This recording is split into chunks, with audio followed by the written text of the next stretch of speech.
Once upon a time, in a distant kingdom, there lived a kind and gentle girl named Cinderella.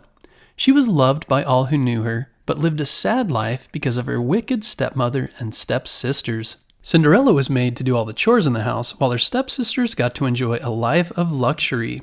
They teased and tormented her, calling her Cinderella because she was always covered in ashes from the fireplace.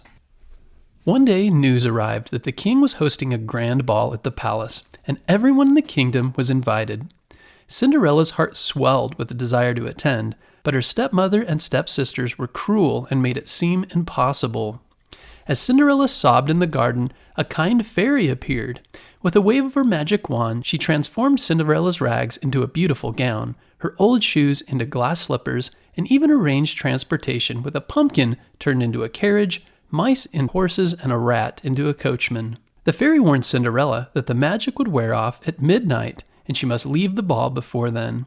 Cinderella joyfully arrived at the palace and captured everyone's attention, including the princes. They danced the night away, but as the clock struck midnight, Cinderella hurriedly left, leaving behind a single glass slipper. The prince was determined to find the mysterious beauty and searched the kingdom. He eventually arrived at Cinderella's home. Her stepsisters tried to squeeze into the glass slipper but failed. When Cinderella's turn came, the slipper fit perfectly. The prince recognized her, and they were married. Cinderella forgave her stepsisters for their past cruelty, and they lived happily ever after.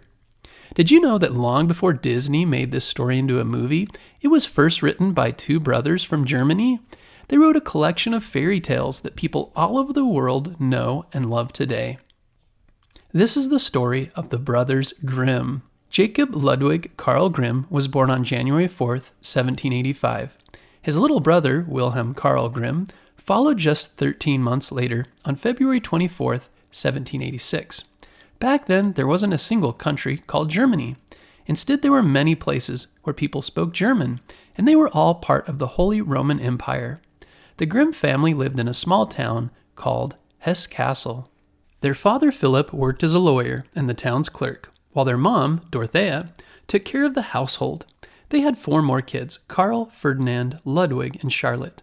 They also had 2 housemaids, Gretchen and Marie, who helped out at home. Sometimes Gretchen would sneak some bread and cheese to Jacob and Wilhelm and then share exciting fairy tales with them. Jacob and Wilhelm were best friends from a very young age. They even slept in the same bed and studied at the same desk. Jacob was small and thin, but was full of determination. His brother Wilhelm was taller and sensitive. He loved poetry and art. Both brothers were intelligent and hardworking, but they really didn't like going to school. Their teacher Zinken was quite strict. If a student forgot a grammar book, they got in deep trouble. In 1791, when Jacob was 6 and Wilhelm was 5, their dad became a judge in another town. The Grimm family moved into a lovely home with a giant lime tree in front. The family was very close. They all took care of each other, and their parents taught them to have pride in their German heritage. Then, in January 1796, just 6 days after Jacob turned 11, their father suddenly passed away. The Grimm family was heartbroken. Besides being sad, they now had very little money. Their mother couldn't take care of 6 kids on her own, so they had to arrange for Jacob and Wilhelm to go to school in a city called Kassel. It was very hard to leave their mom and siblings, but they believed this was their best chance to get a good education. At their new school, they felt like outsiders. They were far behind the other students, most of whom came from noble families. The other kids teased them, and their teachers weren't much kinder. However, Jacob and Wilhelm were determined to make it work. Every morning before school, they spent 4 hours learning Latin and French. They also studied geography, natural history, and other subjects for several hours a day. Eventually, their hard work began to pay off. Jacob did so well in his studies that when he graduated, he was ranked first in his class. The brothers enjoyed sharing children's stories with each other, including myths, fables, and fairy tales. Though they had less money than their classmates, the only time they really complained was when they couldn't afford to buy new books. While away at school, the Grimm brothers met Professor Savigny. Professor Savigny noticed that the brothers were smart and liked the same things he did. He invited them to his house to meet other writers and thinkers. They spent many evenings at the professor's home. He taught them how to study books like classics, which are older books that contain wisdom and traditional stories. At that time, many people thought the history of ancient Greece and Rome was more important than German history and stories, but the professor disagreed, and so did the Grimm brothers. At the professor's house, they met other writers who cared about German history too.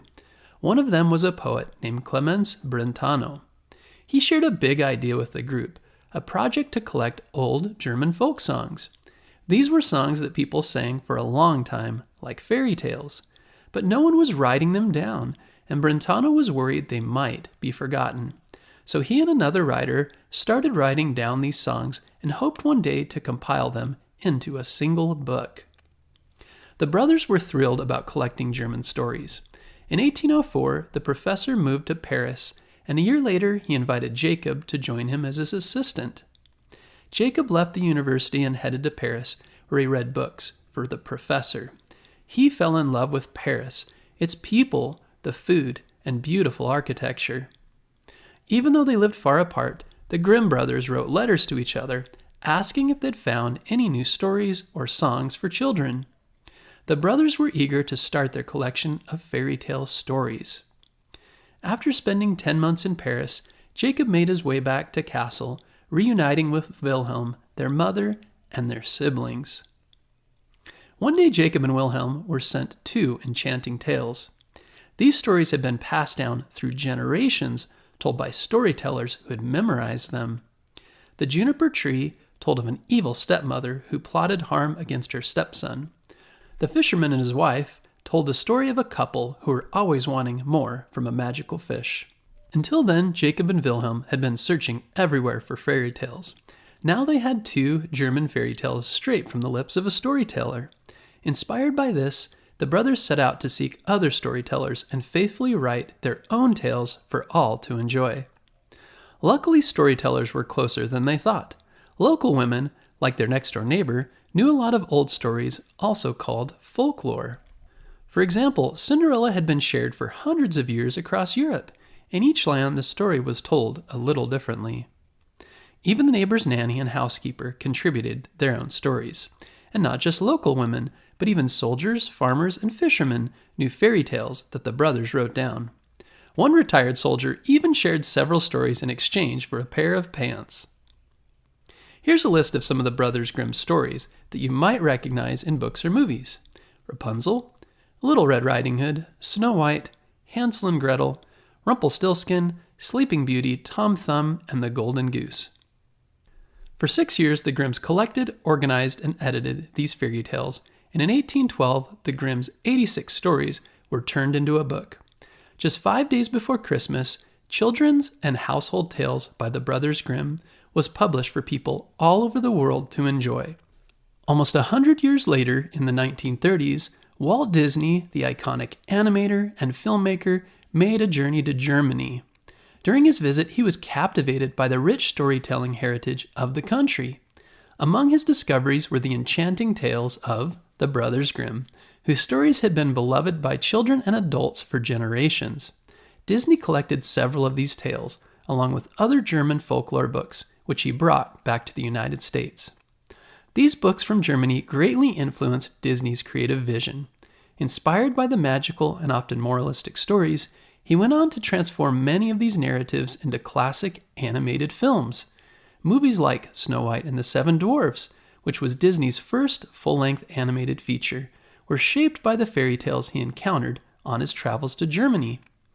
These stories, which became films, became foundational to Disney's legacy, enchanting audiences worldwide and shaping the future of animated storytelling. It's pretty amazing to think what became of all these stories the Brothers Grimm worked together to gather and publish over the years. Think of the many other books, movies, and art they inspired. We have the hard work of the brothers and all the storytellers before them to thank for these magical stories today.